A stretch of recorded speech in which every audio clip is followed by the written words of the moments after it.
Goeiemôre vriende, my naam is Pieter van der Merwe.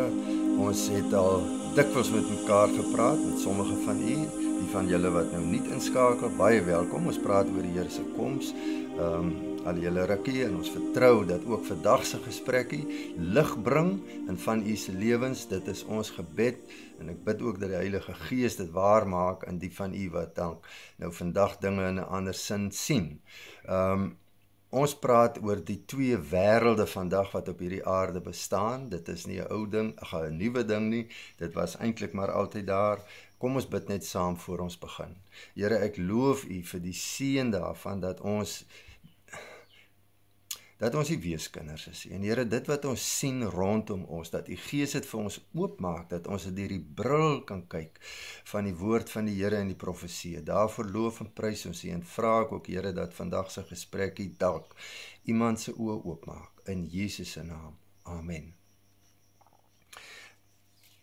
Vriende, die twee wêrelde waarvan ek nou praat is altyd onderliggend.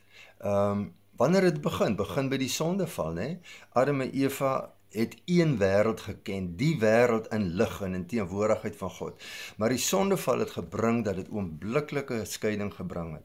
En nou is dit so interessant, né, dat die eerste twee kinders wat uit Adam en Eva gebore is, Kain en Abel, verteenwoordig hierdie twee wêreld. Kain kom uit die donker wêreld, Abel uit die wêreld van lig, en stryk deur die geskiedenis.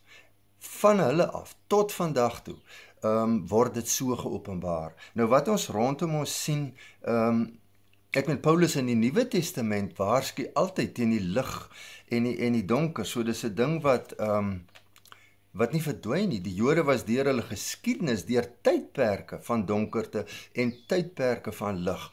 Dit bly twee wêrelde wat nie met mekaar kan versoen word nie. Nou wat het dit te doen met die eindtyd? Eintlik het dit alles daarmee te doen, want die eindtyd openbaar vir ons hierdie twee wêrelde. As ek sê eindtyd, dan beteken dit voor die koms van die Here Jesus of voor die Here Jesus sy bruid kom haal.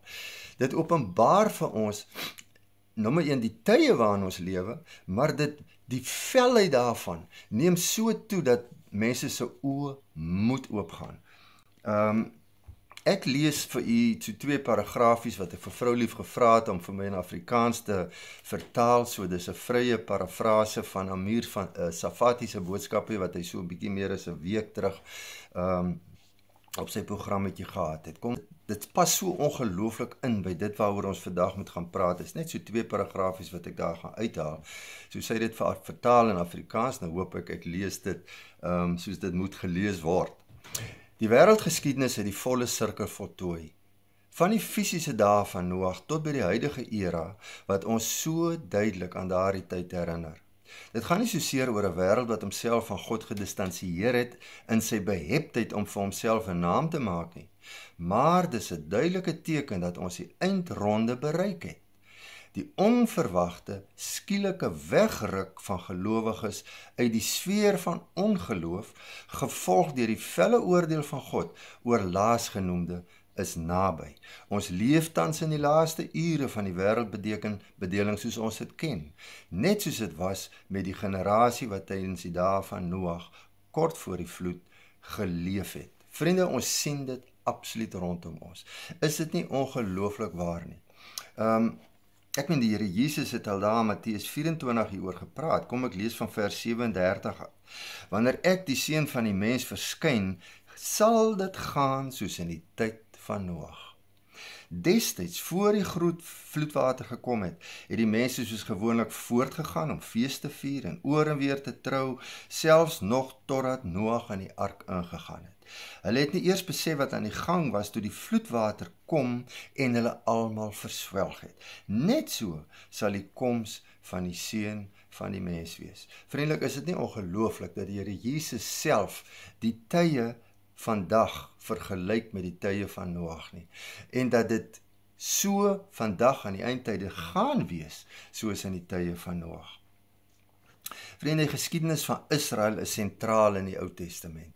Die hele Ou Testament gaan daaroor. So ons kyk in daai geskiedenis van Israel deur tye van gehoorsaamheid en tye van ongehoorsaamheid. Maar dan word die twee wêrelde het om oor en oor gemanifesteer ook in die geskiedenis van Israel. Dis 'n wêreld van ongehoorsaamheid of tydperke van ongehoorsaamheid en tydperke van gehoorsaamheid. Tydperke wat die lewende Here dien en tydperke wat hulle dit nie gedoen het nie.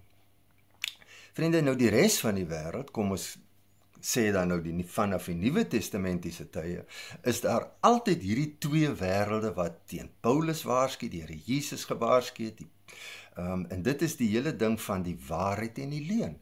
Daar's 'n en dit kom uit die Ou Testament uit, né? Daar waarheid en 'n leuen, die wêreld van die waarheid en die wêreld van die leuen. Nou moet ons altyd onthou, die Heilige Gees word ook genoem die Gees van die waarheid. En die Heilige Gees is in die kinders van die Here juis om hulle te lei in die waarheid. In hierdie wêreld wat nie 'n leuen verkondig nie, maar wat die waarheid beet het, dit aanvaar het en deel gemaak het van die kinders van die Here se lewens. Dis opmerklik in watter mate Israel wêreldwyd 'n invloed het en hoe die wêreld homself posisioneer. Op 7 Oktober 2023, toe daai inval in Israel was, het oornag, vriende, en ons het al daaroor gepraat, oornag het daar 'n verdeling in die wêreld gekom soos daar seker nog nooit was nie. As 'n klomp pro dit en pro dat gebeure, en jy plaas jou hoop hier en jy plaas jou hoop daar, maar hier het iets gebeur wat absoluut Bybels is absoluut satanies gedrewe, maar God toegelaat. Die Here God laat dit toe, dat gebeur wat ons voor ons oë sien gebeur. Dis 'n wêreld of twee wêrelde van of pro-Israel of anti-Israel. En dit het 'n skeur gebring deur alle volke en nasies en tale. Is dit nie ongelooflik nie? Dit was oornag. Kinders van die Here assosieer met Israel. Die massas wat geassosieer word met Israel se vyande.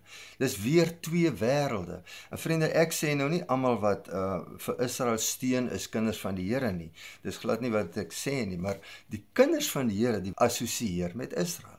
En ons sien dit, en daar's 'n baie goeie rede voor, omdat die Heilige Gees ons harte sag maak vir vir die volk wat God vir homself gekies het en woon in die land wat hy vir homself gekies het. Afgesien van Israel wat twee wêrelde geopenbaar het, kry ons nou dwars oor die wêreld hierdie skeiding. En baie goed, jy kry dit in pro-aborsie, anti-aborsie. En die een is so kwaai soos die ander. Jy kry dit in pro-Jesus of anti-Jesus. Jy kry dit in nuwe wêreldorde, anti-nuwe wêreldorde. Pro-demokrasie, antidemokrasie, en so kan ons aanhou en aanhou. Die twee wêrelde kom vestig op hierdie aarde, en die tafel is gedek vir 'n massiewe, kom ons sê, oorlog, en dit raak al hoe groter en al hoe meer intenser. Ek lees vir u Psalm 83 vers 1 tot 5, is 'n Asaf Psalm. Moenie onverskillig toekyk nie, o God, moenie stil bly en niks doen nie, o God. Luister na die rumoer van u vyande. U haters het hulle teen u verset. Hulle smee komplotte teen u volk. Hulle maak planne teen hulle vir wie u beskerm. Kom, sê hulle, laat ons hulle as nasie uitwis, sodat die naam van Israel nie meer onthou sal word nie. Hier sit ek en u in die laaste generasie, en ons sien dit voor ons oë gebeur. Is die woord nie ongelooflik nie? Ek weet nie wanneer hierdie Psalm geskryf was nie, maar dit was baie waarskynlik naby aan 1000 jaar voor Christus. Ons weet nie. So lees ek ook vir Sagaria 12, die eerste 3 versies. Hierdie boodskap wat gaan oor die lot van Israel kom van die Here. So sê die Here wat die hemelkoepel oopgespan het, wat die fondamente van die aarde gelê het en wat die Gees in mense gevorm het. Ek sal Jerusalem en Juda maak soos 'n bedwelmende drank. In Jerusalem sal beleer word en al die dorpe van Juda. Op daai dag sal ek Jerusalem 'n swaar klip maak, 'n las vir al die nasies. Nie een van die nasies wat probeer om die klip op te tel, sal ongedeerd daarvan afkom. Vriende, die woord van God sê dit. Ons kan nie daarby verbykom nie. As jy Israel haat, lande wat teen Israel opstaan. Kom ons sluit Suid-Afrika daarby in.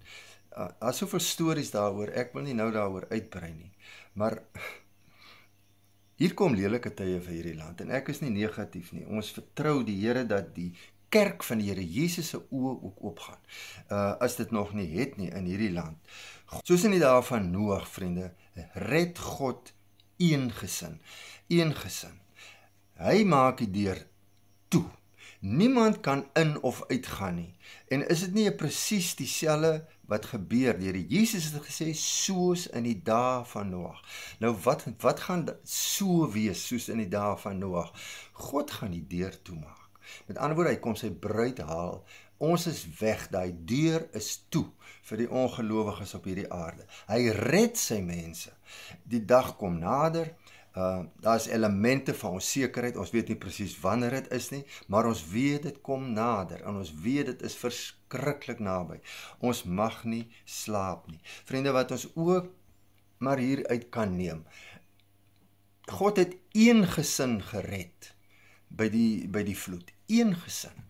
So dis die element van massas teenoor min, en ek glo dis presies die storie wat aan die einde ook gaan wees. Daarom sê die Here Jesus, klein is die poort en min is die wat daar ingaan.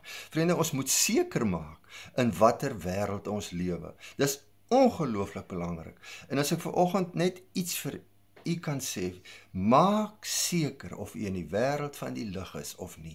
Ek wil nie mense ontstel nie. Ek wil nie mense laat wakker lê nie, maar ons moet weet, in die woord van die Here leer vir ons, ons sal weet as ons in die koninkryk van die lig is, of die beginsels van die koninkryk van die Here, en die grootste beginsel is die teenwoordigheid van die Gees van die Here in sy kinders.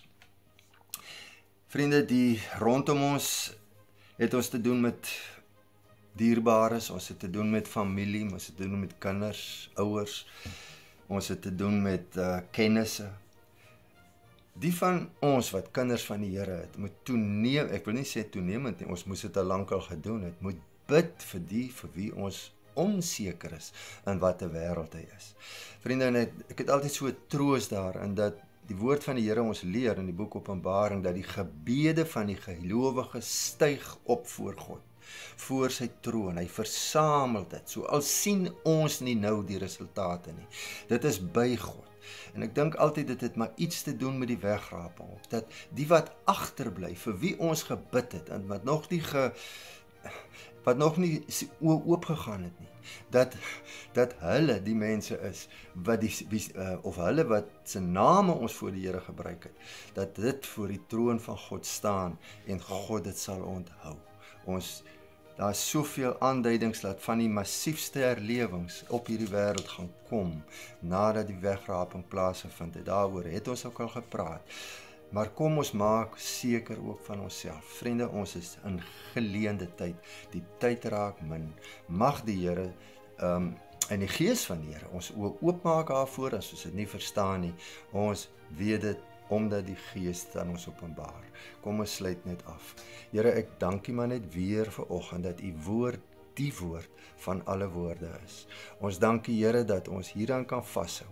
Dankie vir oop oë wat U vir ons gee om te sien wat generasies terug waarskynlik nie gesien het nie. Seën elkeen wat hier luister, en ek vra ook, Here, dat U, as daar onseker is, dat die lig sal kom in Jesus se naam. Amen. Vriende, as jy dink daar is iemand wat aan hierdie gesprekkie seën kan kry of seën kan vind, stuur dit asseblief gerus aan. Vrede vir julle.